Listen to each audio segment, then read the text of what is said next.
Hey friends, Alex here, and this time, I'm reporting from a place that wasn't even on my original travel list. A country that quietly slid into my heart and completely changed my idea of what life abroad can be. Round pushpin welcome to Malaysia. A country of contrasts, and I don't just mean geographically. I mean culturally, visually, emotionally. It's the kind of place where you can eat dinner in a luxury rooftop bar in Kuala Lumpur, and 2 hours later be deep in a rainforest listening to monkeys scream in the dark. Let me be totally honest, I came here on a whim. I'd just finished a chaotic few weeks filming in Thailand. I was tired of crowds, tired of inflated prices, and definitely tired of being treated like a walking wallet. A backpacker I met in Chiang Mai casually said, "Dude, Malaysia is crazy cheap and crazy chill." And the women, gorgeous, but not in your face about it. It was the way he said that last part that got me curious. So I booked a $28 flight, and 4 hours later, I landed in Kuala Lumpur, a city that looks like someone smashed together Singapore and Mumbai and then painted it in Islamic art and neon signs. First impression, clean, surprisingly clean. The airport felt modern. Immigration was quick. Grab, Asia's Uber, worked perfectly. Within an hour I was in my Airbnb, a high-rise apartment with a rooftop infinity pool, gym, 24/7 security, and a skyline view. Price, $350. Per month. Not per week, not per night, per month. That's when I realized, Malaysia doesn't scream. It whispers, and if you listen closely, you hear something amazing. I spent my first few days in KL walking, exploring, observing. You can feel the layers here. Malay, Chinese, Indian, all blended into one cultural stew that somehow keeps each flavor alive. You'll see a mosque, a Hindu temple, and a Chinese shrine all on the same block. But what struck me most? The energy. It's calm, it's safe, it's warm, not just the weather, but the people. And yes, since you're probably wondering, the women. They're stunning, naturally beautiful, dressed with style and self-respect. Confident but not performative. I met a woman named Ilyana in a bookstore on my second day. Hijab, sneakers, attitude for days. She recommended a novel by a local writer and we talked for 2 hours over kopi tarik, a sweet Malaysian milk tea that instantly made me question my loyalty to coffee. She told me, Malaysia is not loud. We don't need to be. We know what we have. That line stayed with me. So what do they have? Let's start with cost of living. I'm talking $1 meals, 50 cents metro rides, $20 haircuts that feel like spa treatments. And let me say this, Malaysian street food is criminally underrated. I had a bowl of laksa in Penang that made me close my eyes and forget every Michelin restaurant I'd ever visited. But what seals the deal is the nature. From the beaches of Langkawi to the jungles of Borneo, Malaysia is wild. It's not Instagram filter wild. It's, get off the grid, hear the thunder, meet the leeches, kind of wild. And it's real. I'll take you to those places soon, but first, we're going deeper into this city. We'll talk culture, we'll talk food, we'll talk romance, and we'll talk why so many digital nomads, vloggers, and yes, even retirees, are quietly packing their bags and moving here. This is not a sponsored video. No hotel deals, no paid promo, just me, a camera, and a growing suspicion that this cheap, beautiful, mysterious country might be the best kept secret in Southeast Asia. Welcome to Malaysia, and welcome to a story you didn't expect. If you've made it to part 2, buckle up.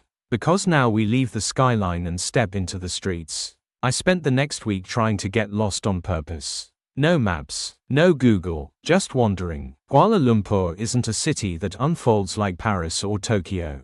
It hides itself in layers. To understand it, you have to let it find you. Let's start with the neighborhoods. In brickfields, also known as Little India, you'll smell curry leaves and jasmine before you even see the colors. Women in bright saris shop for bangles. Bollywood music leaks from shop fronts. I ate banana leaf rice with my hands and was offered extra papadum like it was the most sacred act of hospitality. In Kampung Baru, the city pauses. Here, traditional wooden houses sit in the shadow of steel towers. It feels like a village inside a metropolis. Locals nod as you pass. I bought grilled fish from a roadside stall and talked to an elderly man who'd lived there since the 60s. The towers grew, he said, but we stayed. Then there's the street art. Back alleys in KL are more than shortcuts, they're galleries. Murals of tigers, dreamers, politicians, goddesses. Social commentary wrapped in spray paint. It's raw, vibrant, unfiltered, like the city's subconscious scribbled onto its skin. But the most fascinating thing. The women. Forget stereotypes. Malaysia is full of surprises. I met students who code AI in the morning and read poetry at night.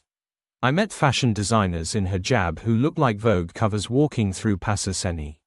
There's this unspoken elegance. They don't try too hard. They don't need to. And underneath the fabric, confidence that doesn't beg for attention. It commands it. One night, I was invited to a rooftop jam session in Bangsar by a painter I met in a cafe. Guitars, poetry, sketchpads. Malay, Chinese, Indian, expat, everyone sharing stories, songs, and sambal. I asked a woman named Sophia, a photographer, why she stayed in KL. She said, because here, I can be quiet and still be seen.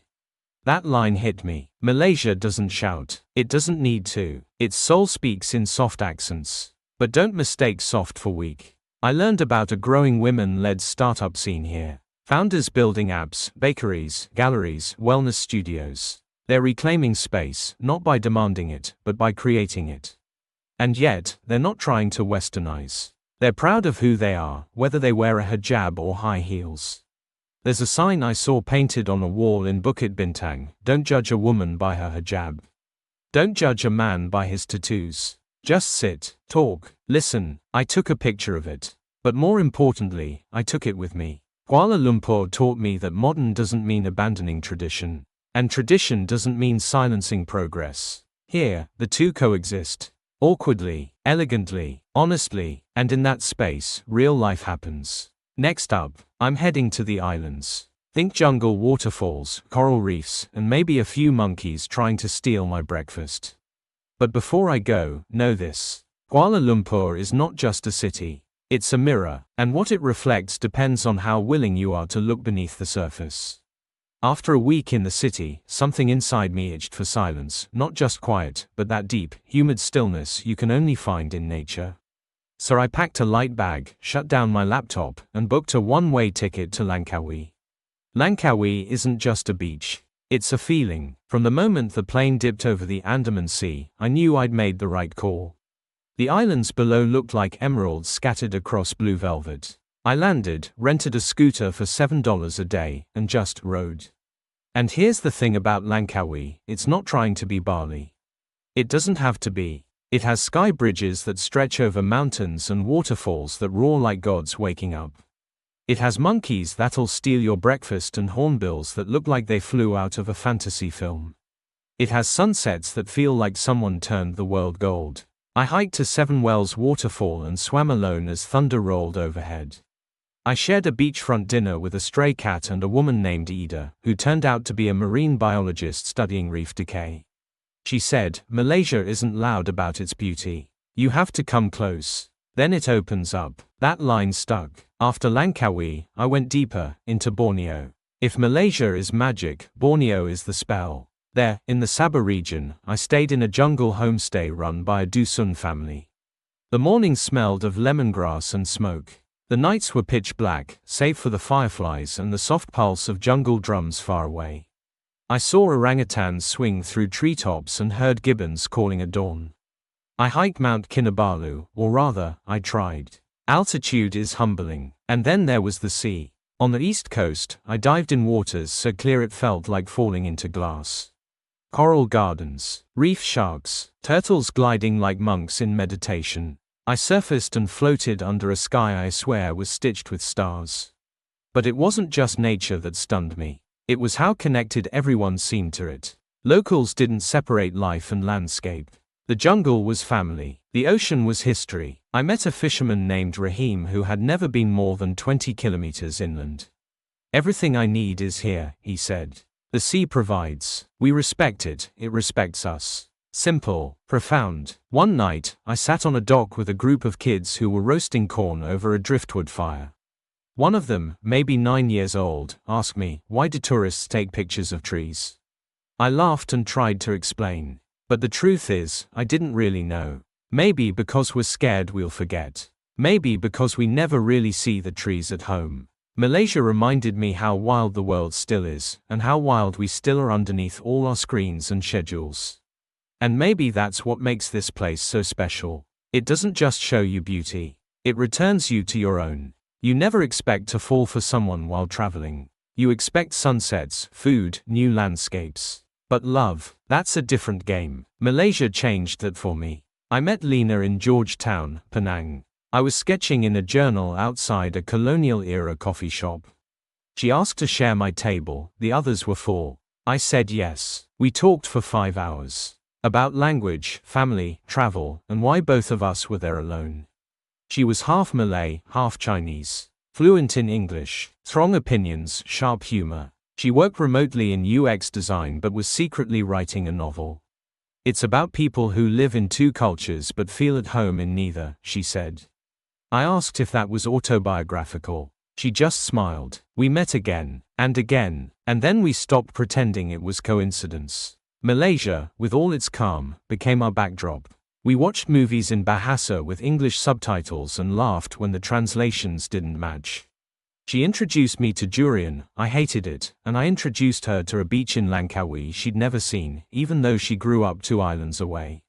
Romance in Malaysia isn't flashy. It's subtle, kind, present. We walked night markets shoulder to shoulder. We shared bowls of sendal under flickering streetlights. We argued about whether love should be easy or earned. She said, it should be chosen. Every day. It wasn't perfect. I was leaving in 3 weeks. She had a life here. But for a moment, we were exactly where we needed to be. I also met other travelers who found love in Malaysia, not just relationships, but belonging. A French teacher who married a Malay man and now raises bilingual kids in Johor. A South African entrepreneur who built a tiny eco-resort in Sabah after falling for a diving instructor. There's something about this place that makes you slow down enough to feel. To notice the way someone's eyes light up when they talk about their favorite food. To sit in silence with someone and not feel the need to fill it. To love without the performance. And when the time came to leave, Lena and I didn't cry. We just hugged longer than usual. We promised to write, maybe meet again, maybe not. Sometimes, that's enough. Because Malaysia taught me something no travel guide will print, that the most beautiful moments aren't the ones you chase. They're the ones you notice when you stop running. And in a country where everything is softer, slower, and surprisingly deep, even a short love can feel eternal. Let's talk numbers. Because as dreamy as Malaysia sounds, and truly is, this place is also one of the most affordable, high-quality places I've ever lived in. I paid $350 per month for a serviced apartment in KL with a rooftop pool.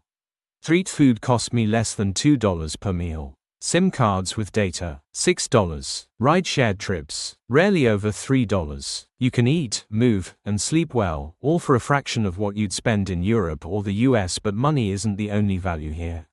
It's the sense of ease, of safety, of community. People greet you, not to sell something, but because they're genuinely kind. You're not seen as a walking wallet. I had strangers bring me tissue when I spilled tea. A barista once wrote a poem on my cup. I met families who invited me to eat dinners just because I looked like I might be far from home. This place, it welcomes you. And if you stay long enough, it starts to change you. I've met digital nomads who came for a month and stayed for years. Retirees who moved here for the climate but stayed for the culture. Artists who found silence in the jungle, and entrepreneurs who built apps in cafes powered by Sambal and 4G. Malaysia doesn't demand you adapt. It invites you. Yes, there are flaws. Bureaucracy exists. Not everything is modern, but the balance between the ancient and the future, between East and West, between ambition and contentment, it's like nowhere else. And as my flight date approached, I found myself slowing down more. Walking the long way, tasting my food instead of inhaling it, listening to stories without interrupting. Because here, life isn't rushed. It's lived. The final morning, I stood on my apartment balcony watching the city wake up. Call to prayer rising with the sun. Mist curling around the towers. And for a brief moment, I wished I didn't have to leave.